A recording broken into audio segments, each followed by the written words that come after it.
Hello, fellow gamers. How's everybody doing today? Hello. So we missed last week, and so much stuff has happened. I know. GloryHoundd and I were just catching up, and she's like, "I better go live." Like we were just gonna sit there and talk all day. Absolutely, I could talk to you all day, like about so many things, not just board games, about so many things, right? I know. As these days approach, like these moments that we have, I always think of like 50 things, and I'm like, "Gosh, I need to whittle that list down." Pick like 3 things. Don't be a psycho. Yeah, it's pretty we crazy. Do tend Hi, to Jim. Jump here and there, right? You jump around. You're totally like, whatever. It's fine. It's fine. We totally do. We were just talking about. Yeah. Oh, that's amazing. I actually almost just bought some for myself. I buy it and put it right in the freezer. That's what I do. Do you really? For myself. Oh, you're a freezer chocolate person. I do that sometimes. Girl. It's delicious. Like chocolate covered cherries. Queen Anne's dark chocolate covered cherries are my absolute favorite. Like favorite everything.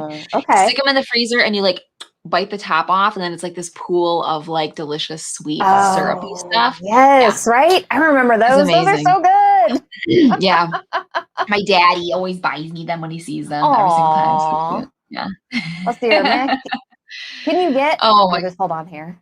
Can you get to 6 or 7 before you're psycho? We are pretty jumpy. We're pretty jumpy with our topics. That's fine. We talk about whatever we want. Right before we went live, we were talking about what our like me time stuff is and how we have routines in the morning, and we don't like our routine messed with. Don't mess with my routine. And so tell the people what yours is again. I love Mine is, okay, so at first, whenever I wake up in the morning, I immediately go make coffee, and then I have plant time. So I take care of all my plants. I water them. I look at them. I'm like, oh my gosh, they're so pretty. And I drink my coffee. We chat. Me and my plants have a chat. I have this cabinet with all these plants in it, and it's all humidified in there. So it's like 90, comparatively from Arizona, it's like 90 degrees humidified. And then Arizona's like, I don't know, like 0 or something. We have like no moisture here. Okay. The moisture is being like drawn from your body. And so I open it and I'm just like, it smells so good. Oh, it smells like rain in here. That is so nice. Hi, Marie. How are you doing? And if you interrupt that time, though, like it's death to all who interrupt me during that time. Okay. Death to anyone who disturbs my coffee and plant time. Yes. I'm actually very, is jealous the right word? I don't know what I am. You are very much like my sister. Could you coach my wife? What? Yeah. She's managed to kill a cactus. Well, is that pretty hard to do? Yes and no. It matters kind of where you're living at. So if you're living in like a more humid climate and everything, of course, you know, you don't need to water them as much. They're a drier plant. You still do need to water them. So some people will get them and be like, I won't water them. And then a year later, they're like, why is my cactus dead? I'm like, well, they still do need some water. Well, it is a living thing. Just a tiny bit. Just a tiny bit of love. Tiny bit. You and my sister and my mom actually are like, you love plants, and my mom named her, my sister named hers Henrietta. Like my mom's had a freaking, what is it? Gardenia. I don't even know what it is. I probably just said some random name I've never heard of. Gardenia. What is this? A pepper? I don't know. No, is that a thing? It's a flower. Yeah. Gardenias are white flowers. Yeah. They're little bushy little bushes with white flowers. See, this is what I'm jealous of. You're so smart. You know the names. You grow things. It's like you cultivate life. And I try to do that, and I kill everything. So I have a little plant hanging in my window, and I asked the lady at the store, I'm like, does this need a lot of attention? And she's like, no. And I was like, I'll take it. Because it's crazy. I think I told you this too before. My mom has a plum tree in her yard, and it's huge. And it started from a branch, and it's over 100 years old. And my mom planted like this twig in the ground and like nurtured it, and it's huge. So she gave me a branch. She's like, here's a branch from the tree of Papa Duncan, and gives it to me. And I like dig a hole and I plant it, and I put rocks around it, and I'm like doing a grow dance around it. Grow, and literally died in a week. Oh, it's so sad. Yeah. It's so sad. The Duncan name did not live on in my house. I friggin' killed that sucker so hard. And I was like, Mom, I can't. So I'm like, please, nobody gift me plants. It's stressful. Just That's don't. the I even worst tell Randy too. flowers is fine, but yeah, that's I'd rather the just get worst. flowers tattooed on my body There and then they you won't go. die. Those last forever, right? That's my garden. Yeah, this is my garden right here. Yeah, nothing is worse than when you get a plant from somebody and then you kill it, and then you always feel bad because when they come over, you're like, I hope they don't notice that I killed their plant. Where's that plant I got you? It was like $100. Where is that? It's dead. Oh, it's weird. It's like in the back. You don't want to see it. It's like it died. Jim Garner says, Ellen, your mom grew a 100-year-old tree from a twig. Is that math correct? I know. I was thinking that too. Yes, it's because it was from my mama granny's front yard, and it had been a tree that was growing in their yard for over it had been in this spot for, it was a very old tree. And so they gave like parts of the family after they passed, like a chunk of the tree. And so everybody could go grow it. And my mom was like, nailed it. It's amazing at it. Yeah. Some of the people here are saying we have a little bit of an echo going on, and I'm not sure where it's coming from, everyone. I got my headphones on and everything, so I can't hear any echo on my end. So apologies. Me neither. On that, yeah. Let me see. Randy, if you're in the chat, fix it. If it's a really bad echo, then I don't know how to fix it. Gifting you sometimes keep freezing though. I so sometimes that is happening too. Oh gosh. Yeah. Oh gosh. I know. Well, that's live. That's live. That's live life for you. Yeah, gifting plants and pets is probably a mistake for most people. Yeah, you don't want to gift pets either. That's even worse. You feel even worse if you like give somebody a fish and then the fish dies immediately. You're like, no, I'm such a bad person. Do not gift me a pet. Absolutely not. Okay, now some people are saying no echo. So I'm so bad with fish too, everyone. I have this terrible, terrible story, and I'm going to tell all of you because you're here and you have to listen to me. So I have a terrible story. Listen up, get the popcorn. So I had a fish at a time, and I don't take care of fish very often. And I was moving with the Dr. GloryHoundd, across the United States, going from Arizona to Kentucky, and it was in the winter time. And so to make sure that these fish were well taken care of, I put them in the front seat. We put them in the cup holders so we would remember where they were at and everything. I was like, all right, we got these fish and everything, and we're heading across country because, it takes longer than a day to get there. And we went ahead and stayed at a hotel. We went to sleep. Came out in the morning, and fish were frozen in the cup holder. I'm trying really hard not to laugh. Like the worst person ever. I'm a fish killer. I'm like the worst person ever. Oh my God. I felt Can I ask you a question? So bad. Okay. Where was the water completely frozen? And they were like frozen in a block of water? They were like a block of ice. And I'm from Arizona. I didn't know, everyone, okay? Water doesn't freeze out here. I had no idea. Is it bad that I'm suppressing a huge ball after? I feel so bad for those fish. The distress they were in is not funny. But coming to the car in the morning and finding a brick with a fish in it. It was terrible. It was terrible. I think I sat there for a good 15, 20 minutes just being like, I'm such a bad fish owner. Look at that. Oh my gosh. What kind of fish were they? Were they goldfish? They were two little betas. They were two betas that we had. And I was just, oh my God. And then I didn't get a beta again after that. So you can't do it after that. There's too many bad mememories about it. Okay. I can't do it anymore. My sister always got beta fish, and apparently they're very kind of hard to keep alive, actually, from what she told me. Yeah, they're very temperamental. They fight with each other if you put them in the same water. And I used to work at a swim school. I sold the candy at the little snack shop. And we had beta fish on the shelf, and like the thing kept dying, and so they would replace it before the kids for swim lessons would come in, so they wouldn't be like, where's Bubbles the fish?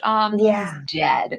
So they had to keep like replacing it. And then my sister Mandy actually like researched how to keep them alive and heal them. And so that kind of became her thing. Like, Mandy, it's kind of floating upside down. Come and fix it. And she would like heal it back to life.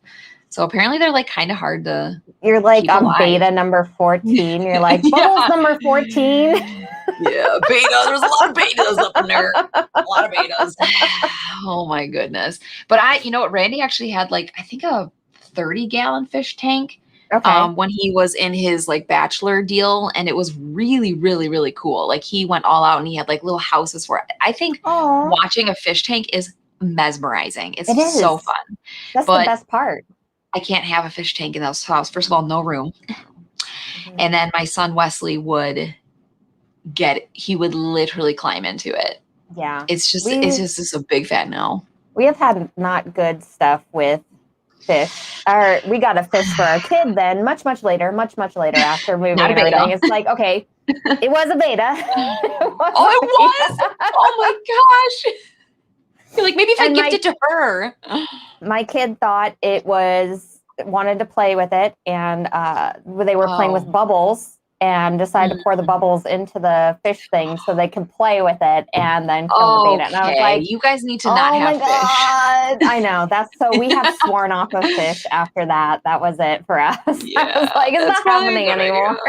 That's probably a good idea. Oh my gosh. I feel so bad. I'm a fish murderer. Well, we had hamsters at one point, and one of them's name was Corn Fritter, which is super cute. And my little brothers, Corn Fritter, and I forget the other one's name. This is so bad, you guys. They were little, okay? They were like 6 years old. They wanted to take the hamsters for a ride and pretend like they were at the amusement park. So they put the hamsters, I think I told you this, in a little purse and swung it around. And they died. And they died. God. They died. That's terrible. We found the hamsters under the bed, and they were like trying to clamber out. I couldn't move. It was so bad. Understand the reasoning, because you did want them to go to a theme park, but totally. But can't quite handle that G-force, kids. Training them for space. Yeah. They're gonna dress their dog up as a fish for Halloween and ask, "Why do you look so worried?" Studio Just avoid fish at all costs. GloryHoundd, we all love you, but just don't do the fish thing anymore. I'll do plants. Plants, not fish. Okay, plants, not fish. Everyone. Yeah. So, Ellen, what did you end up playing this week? So, actually, Randy and I played 2 games last night that I wanted to talk about, and these are oldies but goodies. We were it was one of those things where we're live streaming tonight, and Randy goes, pick something lightweight. So we did 2 lightweight games because our brain capacities for being able to do anything was right up in there, right up in this range right here. So we played Patchwork. I love Patchwork so much. It's a classic. It's a classic. Honestly, this is one of Uwe's best games for me. I love this one. Love it so much. It is a classic. You have little buttons that you're using for like the currency in this, which is just so adorable. It's got the polyomino thing as only Uwe can do. And I don't know if I'm saying that wrong again. Is it Uwe? I thought it was, is it Uti? Ute? Uti. I always thought it was Uwe or Uwe. It's let me see here. I know Uti is German. No, it's Ui. Yeah, it's U-W-E. Uwe or Uwe? I don't know why I wanted to say Uti. I don't know. I apologize. This is from Uti. That'll be a sweet name though. So essentially this is all the game is. You have a middle board that you're working. There's 2 sides of it. As you buy these little quilt pieces, your little piece traverses around the board until you get to the center. As you traverse, you'll cross over buttons, which will earn you buttons, and these cute little patches that you can use to put on your board to fill in all the squares. Any open square at the end of the game is -2 points. The one thing I kept doing last night is whenever you purchase a tile, it has a button cost. So that's how many buttons you have to pay. Right. And then it has a time piece on it, like a little sand timekeeper looking deal.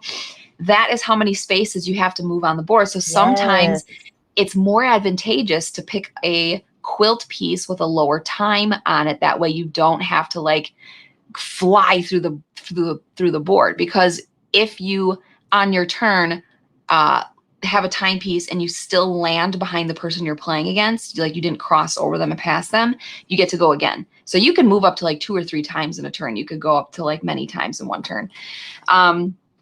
So you don't want to go too fast, because you really want to be strategic about what you're buying and where to place it on your board to fill up your little quilt. So Randy, I think he annihilated me. I can't remember the score. I think it was like 70 to 50 or something like that. I know. I was like, babe, seriously? And he's like, oh yeah. He goes, I think this might be my best patchwork game ever. And I was like, great. Of course. And I was like, one of my worst. Yeah. So what I think is super cute is people take these little buttons and they actually replace them with real buttons. Right? I love that so much. Yeah, I love it so much. We haven't done it for our game yet, but that is like my favorite addition to this game here is the actual We haven't done it either. And I think we every time we play it, we're like, why don't we have buttons yet? That'd be so cute. The little clinking of the tiny buttons. There you go. Like those, like those right there. Look how cute that is. That's perfect. Right? So Kabuki says, I love the clever idea of having 2 different currencies you pay with buttons and time. It is clever. It's a really basic little game, but you do have to be strategic about how much time, because you might be able to afford a really nice quilt piece, which you want because you want to fill up your whole board, but then the time might be just so much and you don't want to quite go that far on the board. So, I mean, it's a basic game, but it's a classic to me. And I think I like it more than like other lighter polyomino games like Barren Park. There's New York Zoo. New York Zoo is actually really it would be competing with this one, but yeah, Barren Park, I don't know. Yeah, I think we talked about that before. We did. Really bad about it. Yeah. That's right. And the chat was like, how dare you? Who in chat has played Patchwork? I'm really curious to see how many people have played Patchwork, because it came in a time where I think board games were just starting to get popular, but I don't know where that slope goes with now board games are much more popular, and how many people know about Patchwork, because Patchwork it's a app that I have on my phone. I play it in person. Like I think they have like a cute winter version or something like that I want to get. Do? I think so. They have like different, I'm going to look it up right now. I think they have like different versions. I did not know that. Because I remember seeing like the holiday version. I was like, oh my gosh, I wanted to get the holiday version. I want that. Yes. Randy, if you're here, buy it for me. Yeah. I'm going to have to look it up. I don't know where it's at. But it's so good. It's like, I love it because although it seems like a really simple game where you're just picking up a tile and putting it and trying to like get your polyomino fitting, thing in there, your Tetris feel in there. Yes. It's incredibly strategic and incredibly mean if you want it to be. You can be so mean in Patchwork.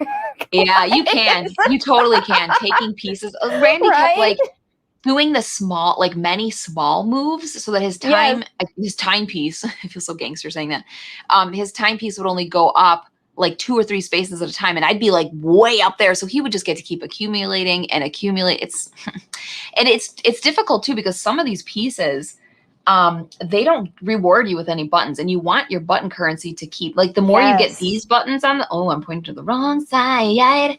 These buttons here, the more you get these on your quilt, the more buttons you get back when you cross over the button on the board. So some of these don't even have that. Like, this one's a great shape, and it can fit into wonky spots that, like, this is a really cool, unique shape. It got no buttons on it. So you're not going to be, getting any benefits from having this other than filling spaces, which is important, but yeah. So good. And Kabuki says there's even that mini version of Patchwork where there's even a quicker game. Played that one.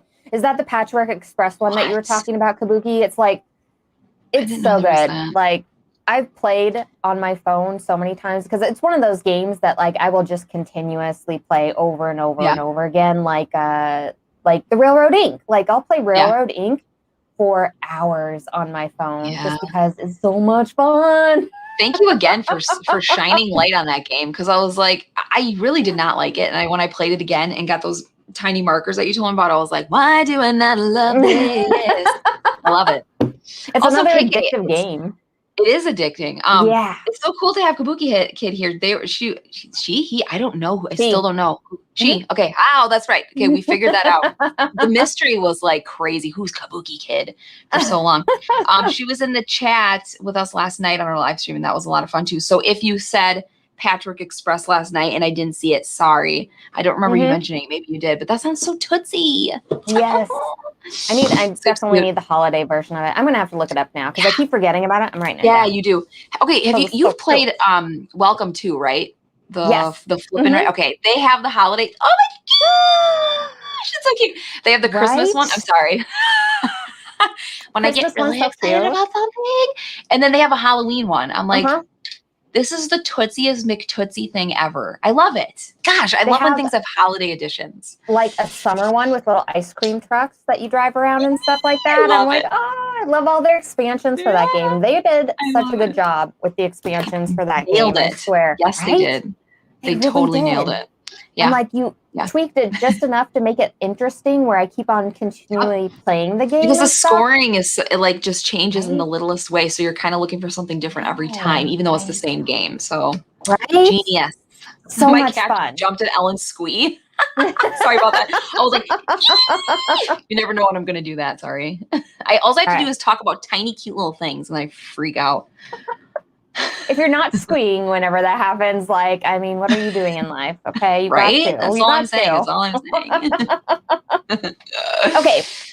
So the game that I played this week, this is very interesting. You probably haven't heard of it. I always feel like there's really weird games that I end up playing. Okay, always.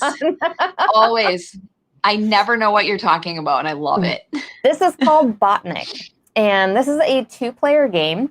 And I actually love that you brought up Patchwork because this game has a really interesting feel where you have that puzzly sort of portion, and then you're choosing things here where you're making very hard choices. Okay, so you have this row here of tiles in the middle, and you have rows on both sides, and these are the tiles that you're wanting to come to you on this bottom side, and those are the tiles that the other person's wanting to go to them. When you put these tiles in these slots here, they either have to match the color of the middle tile or they have to match the shape of the middle tile. And so in order to have these tiles release, you have to put a tile in the middle there. And so you can put a tile in the middle that maybe if you have a tile on both sides and you're both like trying to get these tiles here, you can maybe make it so it releases just yours and not the other player's tile.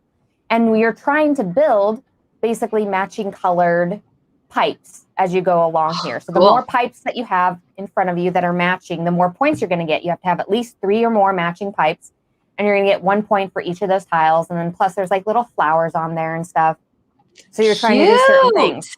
Yes. Is this an older game? I don't know. No, this is brand new. This came out in 2021. So it's brand spanking new, everyone. Brand spanking new. I like to look at that insert too. It's kind of nice. The insert is so nice. Yeah. Gosh, it is. I'm trying to think of like a good, I don't know. It's so addicting. It's very fast to play. You just throw it out on the table, mix up all the tiles and everything. But the challenge of that middle column there and trying to, because you're playing against the other partner and you're trying to like match the colors and stuff and maybe release your tiles so you get more tiles than the other person.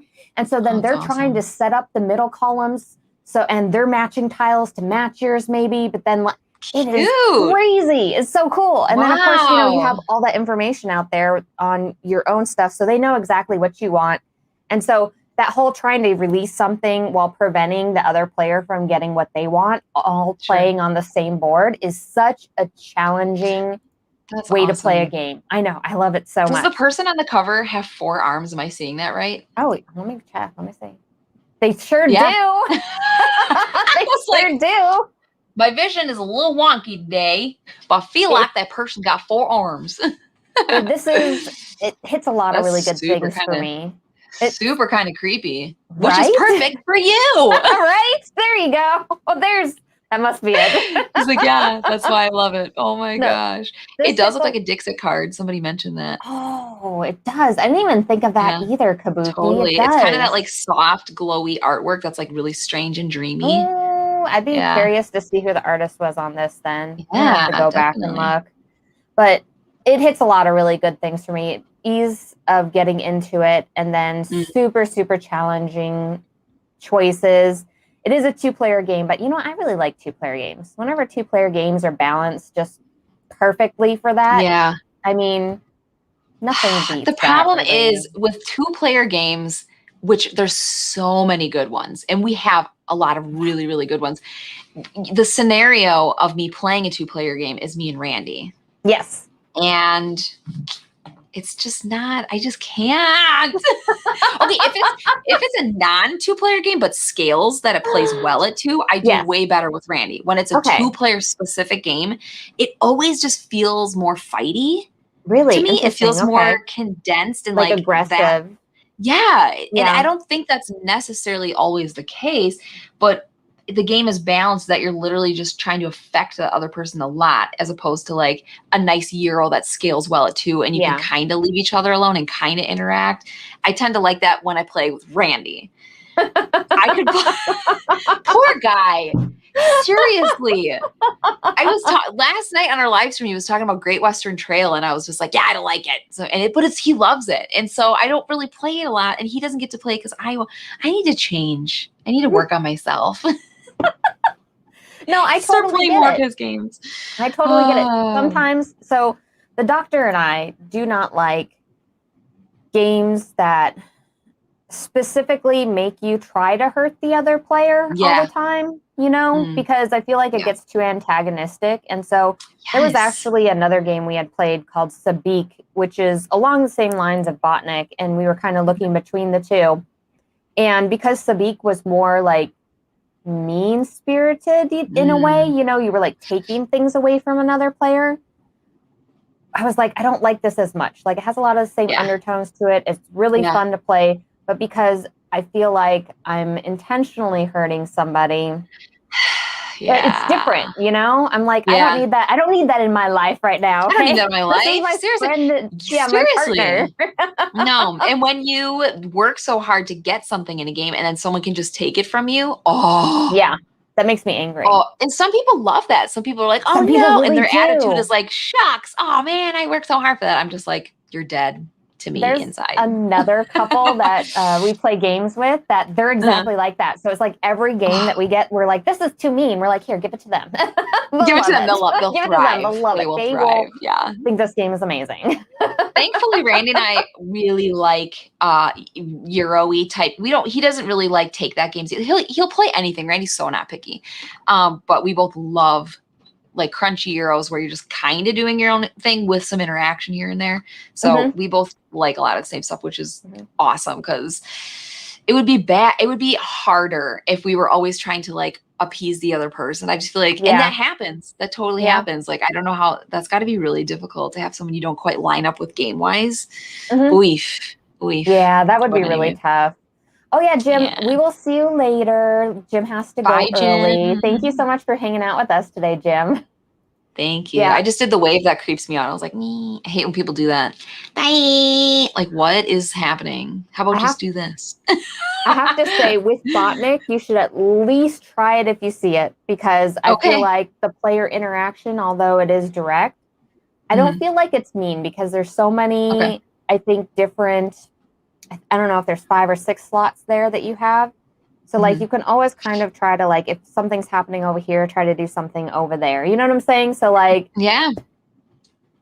since we're not mean players with each other, we did let each other get a lot more tiles than maybe somebody else. So I don't know. I don't know. Maybe you'd have to try it. I don't know. I would love to try it. You know what I just realized too? We never, so we were talking about our me time stuff earlier, and I didn't even mention mine. Oh, and I was going to ask if anybody else in the chat loves working out. Does anybody?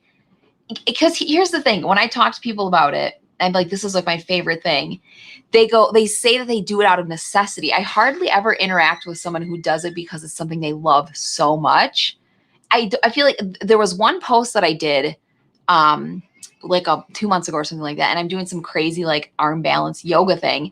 And I posted it and I'm like, oh, working out. I said, I think I love working out like as much or more than board gaming. And there was a handful of people who were like, yeah, oh my gosh, me too. Totally. But mostly everybody was like, it's a chore. And it's just what I do to be healthy. Yeah. See, KK says it's a chore to me. No love for it. I think why I love it so much is because it's more about my me time. I think that's what it is. In years past, I would work out to like, look good. I want to be pretty and look good. And I'm like, screw that. Don't even care anymore. Like when you get older and then you start having kids and your responsibilities become like heavier and meatier. And I mean, we have my precious, beautiful, amazing boy who's autistic and he needs a lot of attention. All of a sudden working out went from like, I want to look to like, I need my brain to feel nice. Yeah. Yes. Like I need that endorphin kick and the just alone time of doing that. So the benefit now is, whatever muscle gain and having energy and whatever. Mm-hmm. But for me, it's like a me time thing. So I put on my earbuds. More the mental and stuff. Also, oh my gosh, it's unbelievable when I get a good sweat in. Like it just and that's the other thing too is I used to focus too much on if I'm not breaking a massive sweat, that was a total waste of time. Mm-hmm. What does he say? He says, I'm into fitness, fitting this food in my mouth. Fitness in my mouth. I love to eat too. I eat a lot and I eat all day. I'm a grazer. I graze. You don't realize you're out of shape until you try to go through an inflatable bounce house obstacle course with your kid. Those ladders are no joke. That's tricky though, because the inflatable houses are like you're compensating for how like movie it is, and so you're using like weird muscles that you don't normally to stabilize yourself. Yes. So it's not just like a regular ladder. That's so true though. That'll test you. I think a big thing is just finding the thing that you really love doing, probably, because I know for you it's like yoga, which you're like amazing at. It's so cool watching all the stuff that you do for that. It's so much fun watching that. But like, I really, really love mountain biking, and it's one of those things. If I could, I would mountain bike every single day, like out in the wilderness, and it would be so much fun. And like, it's so exciting. And when I was doing it all the time, it was like you said, it was more just a mental thing. Like, let's just go out there and be out in the wilderness and bike around, and like, it's beautiful out, And when it turns into that, then it's like, then it's not a chore anymore. It's not a workout anymore. No, not at all. Now it's like, this is my me time. And it's definitely a death cometh to you if you bother me when I'm working out. My kids sometimes, like they know now when they see me working out, do not talk to me. Do not look at me unless someone's bleeding and needing to go to the hospital. Don't even come in the room. I don't even want to see. I love you, but I don't want to see you. So have you ever had like a massive like wipeout on your bike? Have you ever like wiped out? Oh my God. On the mountain paths? Is that dangerous? Yes. Or is it like... Yes, it is. It is very dangerous. When did you biff? Explain this. Okay, so I love mountain biking, and I have biffed like many times in very dangerous situations, because in Arizona, the mountains are not these gentle slopes. They're like really like drastic slopes on edges of places. And one of my worst ones, and purely because it was just turned into like a giant, like ridiculous thing that happened. So there's lots of cactus out in the wilderness of Arizona. I was riding in the desert, not in the mountains of Arizona. And I was alone, like I usually was. I love riding alone because it's all peaceful and quiet. You don't see anybody there, and it's just you and like the land. It's so beautiful. And I was avoiding this one area that you kind of get unstable in. And I was like, oh, okay, I'll just go a little bit slower. And I went too slow, bounced on the wrong side of a rock, and I fell. And the fall wasn't particularly rough. It was the fact that I fell into a giant pile of cactus in the middle of the desert, alone, miles and miles away from anywhere. So now, what kind of cacti were they? Like lower to the ground ones? This was cholla cactus. And if anybody knows anything about cactus, it's called jumping cactus. So this cactus is made to stick to you. So, and it falls from the cactus and it lands in these big giant piles around the bottom of a cactus. And it basically is a blanket. So like when I got up, my entire backside, like from my lower back all the way like to my knees, all my backside was covered in a blanket of cactus, just a blanket, like my arms were covered. And when you take these cacti out, because they are jumping cactus and they stick to you, you can take it out, but then like it's stuck to you someplace else. Oh, so, like, yeah. Oh my gosh, it's like a cartoon. Yes. At this point, I'm like standing in the middle of like nowhere and I'm covered in cactus. I'm like, well, what am I gonna do? Oh my gosh. What am I supposed to do? I can't move. What am I I can't doing do anything. I Yeah, could do a cacti dance like this. right. So I was Move able to around. get some rocks, get it out of my arms and stuff. So I at least had my arms free. And I decided that the best motive of getting this off of me so I could then ride my bike home was to get naked in the middle of the desert. Goodness. Take my clothes off because it was all stuck through my clothes. And if I ripped my clothes off real hard, was it sticking through your clothes, like into your body? Yes. Oh, yep. Yep. How can you not do that? Like, that's the option. Right? That was the only option in order to get the majority of it off. So I could at least get to a point where like I could have instruments to help take it off. Right. Oh my God. And my whole thing, like through all of this was just like, please, nobody else, Lord, please, nobody else come through this trail as I'm standing naked in the desert. There was this crazy lady with pink hair. She was naked and like, just please, just give me this one kindness, okay? Oh my gosh. Free piercing, says Battle Cry. It was horrible. And I don't even know how long I was out there getting cactus out of my butt. And it was terrible. Did you have a cell phone with you? Like, could you call GloryHoundd and be like, get out here? Back in the times of like where you had like the giant Nokia phones. So I had the Nokia phone like not on me, you know? Yeah. And it was can't lug that thing around. It's like, right? I know. It's like huge. Whoa. Just get out of my butt pocket. It was not. That's Yeah, smoke crazy. signals. Just do smoke signals in the desert. Somebody will find me. Somebody will find me. That's insane. So you literally, were you bleeding then? Like, was it making you bleed? Yeah, it was because I had to tear it out of my skin and there was so much in there. And it was like so painful and irritating for weeks. Yeah. It was like having hundreds of needles just stuck inside the entire backside of you. It was the most like, I don't want to say it was the most painful because it was still, but it was pretty painful because it's your whole backside and you sit on that. Okay. For most of your stuff you do. Yeah. You need your backside for a lot of things. Right? It's a very underrated instrument.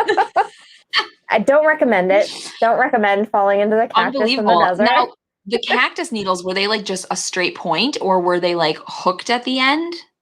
Okay, so all cactus or all cacti have some sort of barbed ends, even though you may not be able to see them. So although it looks like a straight point, if you like put it under a microscope, the straight point is actually has all these other little spikes sticking out of it. And that's why it's jumping cactus. And if you nearly walk by a jumping cactus close enough, it'll just like attach to you because it like attaches with static electricity and then it gets hooked in you. And like it's the most insane pain in the ass sort of thing to get out of you. It's jumping cactus. Yeah. Cause like pun intended. Yes, right? Pain in the ass. Literally. Because after stripping in the desert, trying to get it out of my clothes, you know, you're taking rocks and sticks and trying to separate everything. And it's sticking to the sticks and sticking to the rocks. And you get it in your arm again. You're like, ah. I'm surprised you didn't just pick up your bike and like walk it back home. Just like walk it back home. Just like there's this naked lady walking. Right? You're like, sorry, this is just what's happening, everyone. This is my life. Welcome to it. Oh my gosh. It was terrible. I had one pretty bad bike accident. Actually, I was at a friend's house and I was riding. Oh gosh. Didn't know backside talk and cactus would be part of my YouTube offerings this afternoon. You never know what you're going to hear. We always bring it. Okay? Never know what we're going to say. I was at a friend's house and we were with some people and we were all riding our bikes down this hill. And there was this guy there that I thought was so cute. So I was like trying to be funny. And I was riding his little sibling's bike down the hill like a moron. And it was gravel. And this was not like walking in a neighborhood on a sidewalk. Side of the road was gravel. There was no sidewalks. So cars were whizzing by. I totally like hit the gravel wrong and just launched over the handlebars and went, tumbling down the road into the ditch. And it was so bizarre because like I was biking and then suddenly I was looking at the sky and I'm like, yes, how did I get here? Like what? is happening?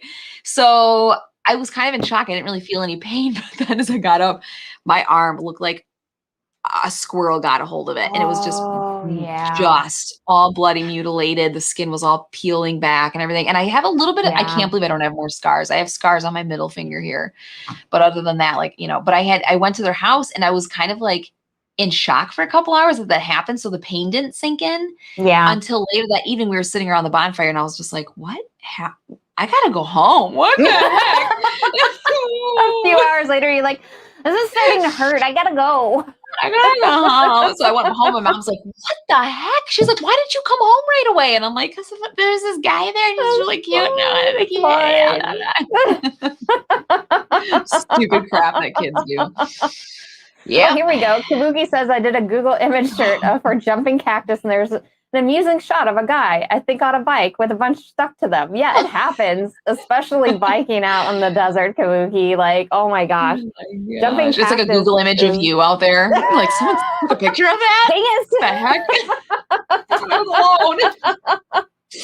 Oh my gosh. For real. Horrible. Now I hope everybody does look up jumping cactus, because like if you are ever in Arizona, just like don't even get near it. It's horrible. It's my most hated cactus. I love lots of cacti, but that cacti is like, that's hilarious. So you have a most hated cacti. That's hilarious. My most hated cacti. My most hated, totally random thing. Totally hate it. Does not need to be here. Fatal Paper Cut says they slipped down a sand dune into a patch of sand spurs. I don't know what that is, but sand spurs isn't good. Yeah, that sounds. Spurs. Oh my gosh, that sounds scary. I mean, with spurs, not good. There's a video of some girl in the desert biffing it on a bike, and the same exact scenario happening on the front side. Ooh, would you rather have it in the front or the back? Nope, I'd rather have it in the back. I'd rather have it in the back. Yeah. Backside better. So, what else did you play this week? Okay, yeah. Oh my gosh, that was a long tangent. Woo. No, we were going to talk about butts so much. I played Point Salad. This is the second game that we played last night. I know. I love Point Salad. Honestly, like, it's adorable. You're dealing with vegetables. Like, what the heck? It's just so tootsie. So in this game, let me try to explain this. It is so basic. You have a grid of vegetables and they're shuffled randomly. However many people you play, you take out a specific number of cards. So Randy and I it was a 2-player game, so I forget how many cards we took out. You have 3 piles, and then you make the grid. As you can see, there's the tomato and the carrot, cabbage, lettuce, onion, pepper. Throughout the game, you can either take 2 vegetable cards from that grid and replenish them right away, or you can actually take a card that has a way to score points on it. At any time during the game, the card that has the points on it, on the flip side, is a vegetable also. So you could turn that points thing if you realize throughout the game, I'm really not going to score this very high. I'm going to turn it into a vegetable instead. You can flip it over and add it into your like little pile of veggies that you are collecting throughout the game. So everybody takes turn going around the table. You take 2 things or a point card. At the end of the game, you see what your combined vegetables score per those little cards right there. They're like little white dinner plates, I think, like salad plates. So cute. Right. So an example there, one of them is for every 3 cabbage, I think that says you get 8 points. So I kicked Randy's butt last night, twice in a row, baby. Well, actually, the second game was like a point difference, but I still did. Oh, yeah. Still counts. But the sneaky snake thing is that some of the cards have negative points. So if you have per every carrot you have, you'll get -2. So you got to kind of figure out. Sometimes it's worth actually taking those negative points because you'll have a lot of like a different veggie type on that same scoring plate that'll get you like a high mark. So this is an adorable game. It's so easy to teach. I mean, literally, it's like a 5-minute explanation, not even. It plays in, we played 2 games of it last night. We talked a lot, so it took us a little while, but I think you can play in like 10 minutes. It's so fast. It's a fast little game. The first time I played it was in Fort Lauderdale the night before we all got on the cruise ship for the Dice Tower cruise. 2 years ago, I think it was. And it was like midnight, and they're like, let's play this game about salad. And I was like, yeah. And we had it on the table and a game played within 20 minutes. And I was like, that was cute. Let's play this game about salad. You love salad, it's right? midnight. Salad. We're in Fort Lauderdale. Let's play a salad game. It just makes so much sense. Obviously, those things go together. And I love the name of it, point salad, because that's what it is. You're getting all your points from everything. And it's like all with salad in it. And I was like, oh, this is so adorable. Like, what a fantastic, like, little thing. And then the gameplay on it, you're right, is so easy to get into. And just, it's so much fun to play. Like, I introduce people to this game all the time because it's like, oh, here's something interesting for you to try out. Like, brand new, you know. Wise and everything. Right. And introducing new gamers to it. And then gamers who are really into gaming and stuff like that love it because they can really maximize and try to minimize other people's things with like what they're trying to get, because you might try to steal all of what somebody else is trying to get too, you know. Yep, definitely. Randy had his eye on a tomato last night and I swiped it out from underneath him. You're like, haha, sucker, I don't even need this tomato. I didn't even need it. I was like, I don't even like tomatoes, but I'm gonna take it from you. Right, but it's a great little let's see, it's it actually goes up to 6 players. I didn't know that. 2 to 6 players, 15 to 30 minutes. We pumped out a game in like, gosh, I think it was 10, 15 minutes last night. We were laughing because I was so into our chat last night that I was like barely taking my turns. Randy would be like, babe, it's your turn. I'd be like, and just take whatever. And it was so great. Kabuki Kid says, funny how many things we call veggies that are actually fruits. I know a tomato is technically a fruit. Is that the only vegetable in this that is a fruit? I would think so. I don't know. I don't think any other. I think so. Yeah, I think so. I think that would be the only one, right? Yeah, I think so. And I'm not really sure what makes it a fruit. Something about the way it grows or something. Seeds. Seeds make it a fruit. Oh yeah. Well, peppers have seeds in them in the middle. So then it'd be fruit. So is that I guess? Yeah. Anything with seeds is technically a fruit. Right. Okay, I know. Whenever you start thinking about it like that, you're like, oh. Whoa, my life is a lie. I always associate fruit with like sweet. Like sweet, I know. Me too. Stuff. But yeah, there's like lots of vegetables that are kind of fruits. And then then there's like roots, which are like root vegetables. But I heard that vegetable is really just like a plant that's edible. Like whenever you come down to it, like it's just an edible sort of plant. I don't know. I heard that somewhere. Why are we taught such a basic thing? I don't know. Like, why is that a thing to teach? Like, what the heck? And it's all wrong. It's all wrong. Yeah, it is wrong. Golly, I feel like my life's a lie again. My life's always a lie when I come on the show and we start talking about stuff. There's always and then you're like, oh, you get so much knowledge and like some word game stuff. I always learn something. So any other part of the plant is the vegetable? Really? Leaves, stem, roots? Oh my gosh. Yeah, there we go. Here we go. Like so vegetable isn't a scientific classification. It just means plants humans eat. That's Isn't that weird? So cool. That's really weird, cool. Now right? I'm like thinking about what else is a vegetable that I eat that I didn't realize. Wow. Okay. So avocado is a fruit then? Fruit. Because it has a big seed in the middle. Yep. Is that a seed or is it called something else? The big old avocado? I think it's called a pit. Is it a pit? Yeah, it would be a pit, but it would be like is a pit a seed? Yes. Also, what's with catnip? Hold on. Oh my gosh. Then, like, is then a herb a vegetable then? Because we eat, it's a plant and we eat it. Yeah, it's leaves. We eat it. It it's has called no an seeds. Herb, but then is it comes still from under a the seed, vegetable thing? I guess. Right? Wow, a pit or a stone. So is a pitted edible thing a fruit? A pit is a seed. The vegetable is a lie. I'm trying to look up my other thing here. Okay, so I was like looking on BGG too the whole time. I'm like, hold on, let me look this up while I'm also trying to discuss vegetables here because I couldn't figure out where this thing was. Yeah. There's probably a huge forum on this, like a whole discussion that people had about it. Battle Cry says vegetable is a lie. Yeah, right? It is a lie, right? Yeah. It is a lie. So vegetable. are other weird things like how peanuts aren't nuts. What? Yeah, they're a lagoon. They're called lagoons Okay. or Okay. lagoons. That makes sense because Yeah. it's like a bean, right? Yeah, and actually peanuts are very susceptible to like a certain kind of mold. And so a lot of people have to be careful eating them because your body can sometimes hold on to that mold and not be able to get it out of your system. Oh, that's so So weird. yeah, This is yeah. why I don't eat a whole bunch of nuts. Like also pizza's bad for you. Did you know that? What? No. No. Oh All my right. gosh. That's so So interesting. All right, cool. the other game that I played here, this has been one that, has been getting a lot of buzz, I think, lately. Have you seen this game, Mind Management? No. Wait, oh, the name looks familiar, but not the picture of her face It's being blown up. like, it's a, not a hidden, yeah, it's a hidden movement game, okay?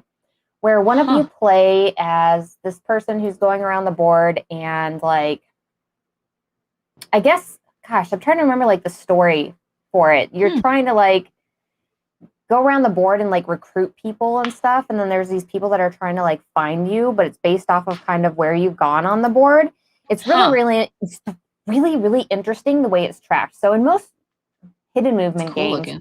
you basically just like write down, I'm in, square A3, I'm in square this and this, going around. And then like people try to find you by kind of just like throwing stuff out there, going in those locations or seeing where you kind of been in a general area. Here, they use icons for all of it. So like if you're going to look for somebody, you're going to ask that person, have you been around these icons? Like, have you been That's around this cool. little like Love coffee it. cup and stuff? Let me see if I can get the icons here up closer. That's Okay. a cool looking board.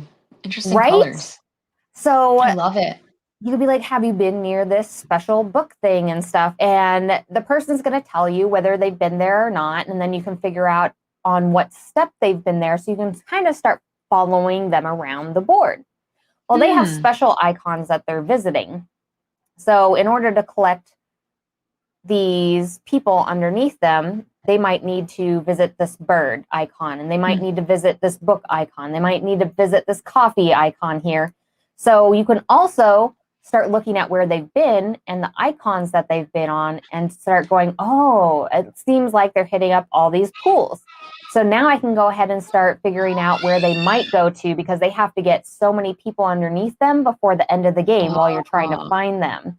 So it's really interesting. That's although it's a hidden movement game, it operates in like a completely different way. And I love that. So that's such interesting stinking art much. too. It's like very Right? sketchy looking. That's kind of cool. Well, and It actually looks like an old game. It has like a, it does, you know what I right? mean? Like an older type colors. I don't hate it. I don't hate it at all. It's just kind of different looking. It Very does. And I intrigued right now.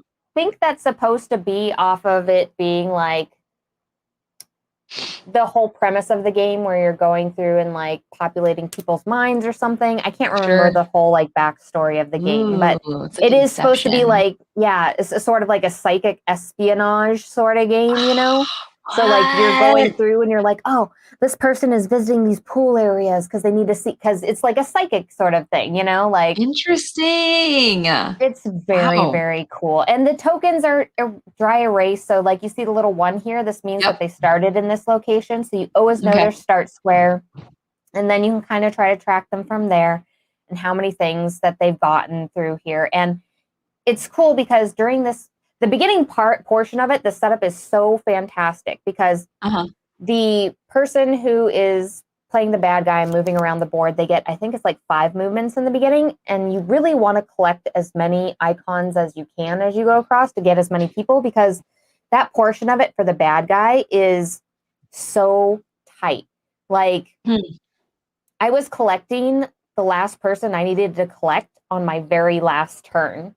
So it's like I had very few movements that I could do that were out of the boundary of me trying to just collect those icons. So it was such a tight game for me. Yeah, it was. And then this beginning portion where you move these 5 moves, the people who are kind of trying to figure out where you go are really keyed into those first 5 moves, you know, that you're going through. They're really trying to get the maximum amount of information because you are trying to hit up the most icons. They do know where you start at.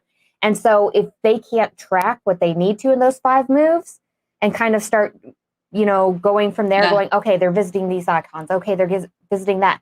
Then it can really become too open for them where they're like, oh man, where did they go? Like you really have to focus on those 5. So it's really interesting how the game plays out. Okay. I have 2 questions. Number 1, is that a board or are those tiles that change per game? I can't quite tell from where I'm sitting. That's a board. That's a board. Okay. And the people, these are the red token here. This is the good guys that are trying to find people. And then these black tokens are the bad guys. And they're so trippy because on one side, they have like a regular human face. And on the back side, they have like what's in their mind on the back side. It's so weird. Cool. It's so weird and cool. What a unique like theme. That's so strange.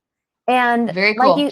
Like you said, when I first looked at this, I was like, oh, this looks like a really old style sort of game and everything. But then as I started going further into the game and looking at everything, I was like, oh, this art matches so perfectly with this style of game. And I love all the tiny little details that they have in it. They have a little words in red and blue around the board and stuff like that with like secret lettering and stuff. And they give you like one of those little scopes that's like the red and blue thing. So you can like scroll over stuff and see what the actual wording means on stuff. So it's like, it's very meta in the way that it is. It's very meta. Look at that. That's really interesting. Okay, so you said hidden movement. Was it you against like a bunch of people at the table? Because I've only played you guys ever like one hidden movement game, and it was Randy against me. That was it. So in a hidden movement, is it usually one person against everybody? Is that like how that works? It usually is. Or yes and no. So like there's some where you have teams of people. Like I think it's a really weird named game. It's like something aliens from outer space or something like that, where you have the team of like bad guys, which are the aliens doing movement, and then like the humans, which are doing movement, and you're all kind of working around the same space together. So interesting. There can be different versions like that, but I think the majority of them is one person that's hidden and running around, and then many people trying to find them. Oh, it sounds so like stressful. Everybody trying to find you. I'm like, don't find me. Oh my gosh. Do you have to be a bluffer? Like, do you have to bluff at all? No, I feel like I don't bluff. This was the best part. In mind management, because a lot of times you kind of do have to bluff and not say things. In mind management, for some reason, it was like the easiest thing just not to say anything. Really? And I just sat there and like I covered my mouth and just watched what they were doing. The whole game. Yeah, and I was just like over my face. And I'm thinking to myself, I'm like, oh my gosh, they're so close. And then somebody would say something and they get distracted. And I was like, yes, do the distraction, do the distraction. Do the distraction. Yes. Well, they're totally wrong. They're totally wrong. Oh. Oh my gosh, this sounds really fun. And it's got a really different look to it. I like that. Right? That's cool. And it does remind me a lot of hide and seek and that feeling you get when you're like hiding somewhere and people are trying to find you. And you're like, my kids, I'm just like, you're so giddy and stuff. You're like, oh my God, they're not gonna find me. I love that giddy feeling. That's so cute. Even when I play with my kids and I'm like hiding in the shower again, like I still get like, this is so scary and cool. And mind management totally gave me that feeling. It was that giddiness of just hiding in plain sight. Yeah, it was so much fun. I had such a great time with it. Okay, I definitely want to try that. Definitely one I'm going to pick up on my own because I played somebody else's copy and I was like, yes, I need this in my life. So. Yeah, definitely. I would love to try that. And we say this every time, but gosh, I wish we lived closer because then you can bring all these weird games to my house. We could we can play. We have such different tastes, so it would be perfect. Yeah, so definitely. I could be like, here's all the weird games I've played, and you're gonna be like, here's all the weird games I've played. Here's all the like Euros. Right? Can you guys hear my kids? Somebody says it sounds like the kids are working out. My 4-year-old is screaming, and he's right behind that door. Yes. Hey, that's okay. Mad today. That's what it is whenever you have kids. Okay, it happens, right? It just happens. He's not having a very good therapy day today. Oh, I know. Well, this month has been weird with all the therapists being on vacation, and then us. He's had hardly any therapy this month in general, and now it's becoming consistent again, and it's almost like he's out of his out of that headspace and trying to get him back into routine. Yeah. That's the word. Mm-hmm. Absolutely. Well, thank you so much for hanging out with me today. It was so much fun. Thank you for having me again. And thank you so much for hanging out with us as well. Yes, we love it. It was awesome having you here and everything, and talking to all of you, and all of you looking up crazy cactus pictures and telling us about fruits and vegetables and stuff. I think it was Battle Cry earlier who said something about not knowing what the conversation is going to lead to, which I love. Yeah, because it's very true. We never know what we're going to talk about. Right. You guys, if you want to join me next week on our channel, We Game Together, if I'm getting my times right, I could be wrong. I'm hosting the Brothers Murph next week on my channel. Beautiful GloryHoundd will be there. Yay! We'll chat about whatever we want, and it's going to be super fun. So make sure you set your notifications to be Tuesday, 12:30 Central Standard Time or Daylight Time. I have no idea. And tune in. Other than that, we will see all of you later. Thank you so much for joining us. Bye. Bye, guys.